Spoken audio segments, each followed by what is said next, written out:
Welcome to Firearms of America. Today let's talk about the safety. And specifically I'll try to answer that lifelong debate that's been going on in the gun community. As soon as I started being interested in the firearm, I discovered a debate for myself. Safety versus no safety. And specifically we're talking about the manual safety, because there are plenty of different types of safeties out there. It's not just a manual switch. There's the drop safety, there is the beaver tail safety, there's the stuff like, for example, the loaded chamber indicators that tell you that there's a round in the chamber. All of these things, they can be considered safety. But today we're talking specifically about your typical manual safety switch. And even with the manual safety switch, there are plenty of different variations of that in the way they work.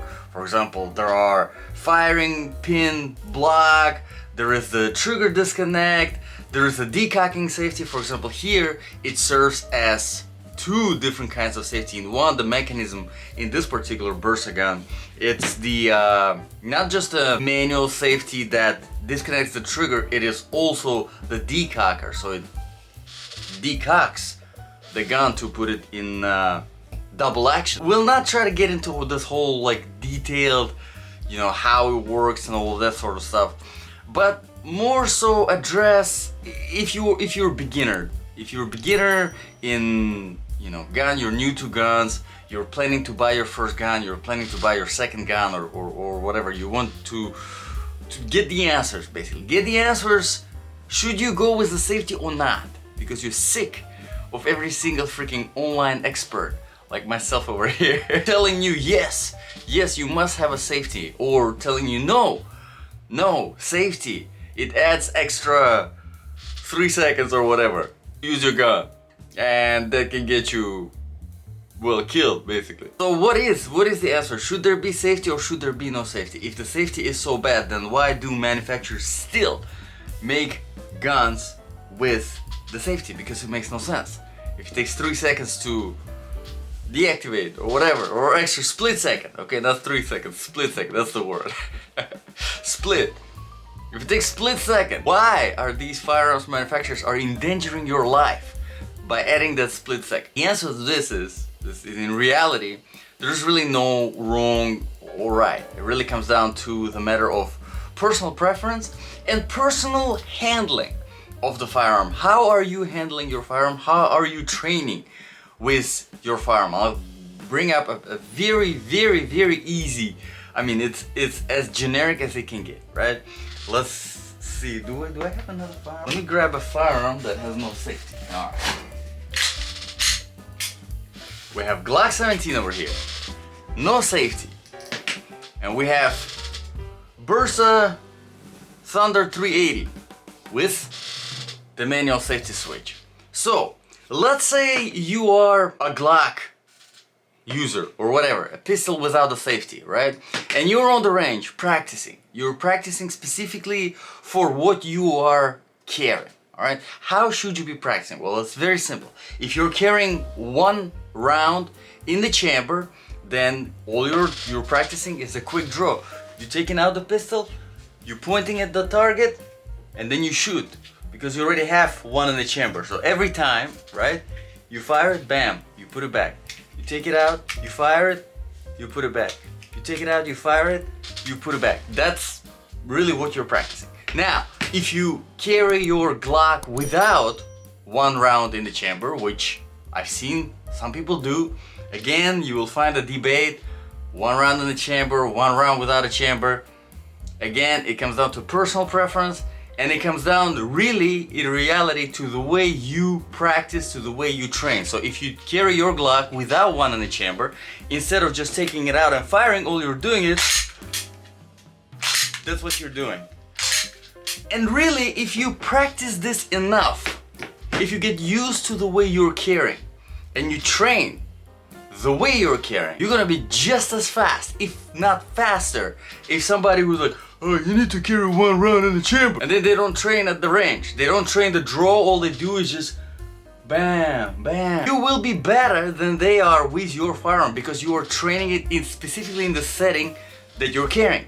And the same exact thing goes for the firearms that have the manual safety switch on them. For example, like this Bersa Thunder 380, And I think I do have a few guns that have the manual safety in my house, but this is the first one I found. So, for example, this one, because this is decocker as well, once we engage the safety here, and now your gun is decocked, and if you take it off the safety, which is typically how you would carry in double action, because trigger is now heavier compared to it was before. Now you don't have to have your safety on, but let's say your safety is on. All you're practicing is this move. So you're taking it out, you disconnecting the safety, you're pointing, and you're firing in double action. Now this particular one is very simple to switch, but obviously there are some guns out there, depending on the ergonomics, depending on the size of your hand, your thumb. It might be easier for your thumb to catch the safety, the manual safety switch, whether to engage it or disengage it. But keep in mind, if you are going with a manual safety, you have to make sure that it is much easier for you to disengage the safety. Now, it's fine if you're having a hard time, you know, you have to use two hands in order to basically turn on the safety so that the gun in the safe mode, right? But it has to be very simple, much simpler than engaging the safety to disengage the safety, because obviously you draw, and in this Bersa it's exactly that. All you're doing is you're doing this. So while you're drawing the gun, it's disconnected. It's the same thing. And again, as long as you're practicing this move, if you are practicing the move, eventually it becomes muscle memory. As long as it's the muscle memory, it doesn't matter how you carry. And in order to make that argument stronger, because I know that there will be some people, I know who will be the people that will come up and say, yeah, you need to carry one round in the chamber without the safety, blah blah blah. It is true, yes, it does take away some time, okay? You have to do less, basically. That's true, you have to do less while you're drawing. You don't need to think about disengaging the safety, even though it becomes a muscle memory. Still, you have to do less. All you're doing, if you have one round in the chamber, which right now, imagine that in the Glock, no safety, nothing, one round in the chamber, all you're doing, you're taking out and you're firing. Obviously, the least things to do. But again, with that mentality, well, now you're drawing it from here, so that's a little bit of a distance. So if you carry it like up here, it becomes easier and faster to take it out, right? Well, wait a second. If you need to take it out and draw, well, that takes away some time as well. Why not just walk around like this? Because it doesn't take away from anything at all now. Now you always have your gun out, and you don't need to worry about even drawing. So you see, with that kind of logic of split second this, split second that, it becomes so extreme that now you're basically taking away the whole idea of concealed carrying and really personal safety, because you're so tense all the time. It's like, oh yeah, I'm always ready to go. I have one round on the champ, and that can really be intimidating, especially to the beginner gun owners, right? You're saying, I've been there.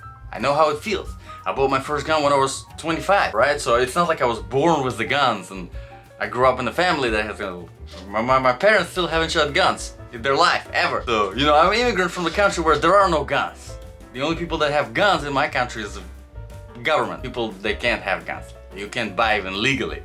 You can't have a gun. I didn't grow up with guns, so whenever I was buying my first gun, I definitely do remember feeling uncomfortable, you know, not even just carrying it, but keeping it in my house. Even keeping it in my house, even having just the magazine with rounds in the gun that is not racked. That was, to me, that was a little bit stressful, because I was new, because like, wow, there is now a magazine in there, which means that if I do rack it, there will be a loaded chamber, which means that if I press the trigger, it will fire. And that's a lot of responsibility. I kind of feel uncomfortable, and that's normal. The thing is, it is normal. It should not be discouraged. It should not be made fun of. It should not be, because really anything you're starting, when you're brand new to anything, at first, take for example driving a car. At first you're looking everywhere all the time. You're like, man, there's a mirror here, there are mirrors there, there's this cluster, whatever, in front of me with all these things. So I have to look at this, I have to look at speed, I have to look who's behind me, I have to look around. Like a lot of things you have to do, right? Now at this point, we're looking back at it and we're like, wow, well, I don't do any of that anymore. I'm just sitting and comfortable. And while I'm comfortable, somehow I still maintain all of this control. And at the same time, I'm actually better because now I know things that I need to concentrate on. And it's exactly the same thing with a gun. That sort of control, that sort of comfort, it comes with time. It takes time. So I always recommend beginner gun owners. It really depends on how much you want to expose yourself to that level of uncomfort. But if a loaded chamber, right? If you're going with a Glock, and hopefully you are, forget my bias.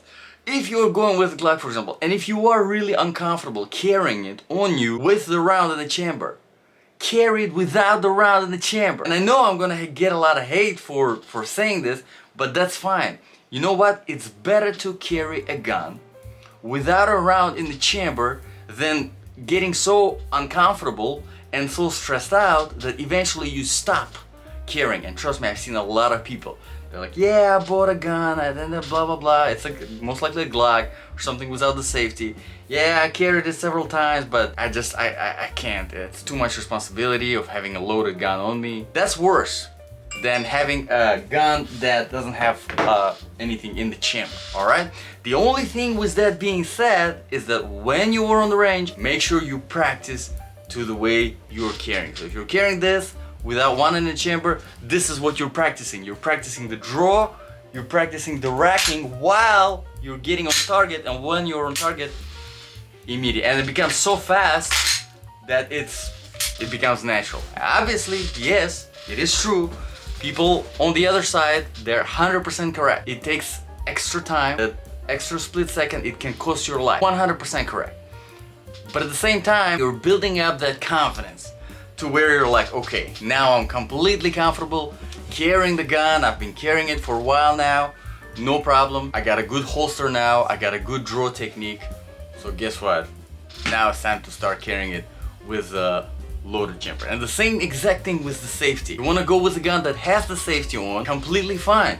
Nothing wrong with it. If it makes you feel comfortable to carry it with the safety on, with the chamber loaded, do it. Just make sure you practice it the right way. Drawing the gun, disconnecting the safety, and firing. And once you're comfortable, just carry it without the safety on. So if you're the new gun owner, hopefully this video was useful and answered a very long, lengthy debate, which I probably started in the comments. Hey guys, if you are, if you have your ideas about this, let me know in the comments below what you guys think. As some of you know already, I am still waiting for the giveaway that is about to happen on this channel. The gun is on the way to me right now as we speak, so hopefully that should be uploaded very soon. And if you don't know which giveaway I'm talking about, it's a huge giveaway, $7,000 giveaway, just one handgun. Yes, it's supposed to be that good. I don't know yet, I haven't reviewed it, it might be garbage. We'll find out. But thank you guys for sticking around. I really appreciate your time. Hopefully this video was helpful, and I'll see you guys next video.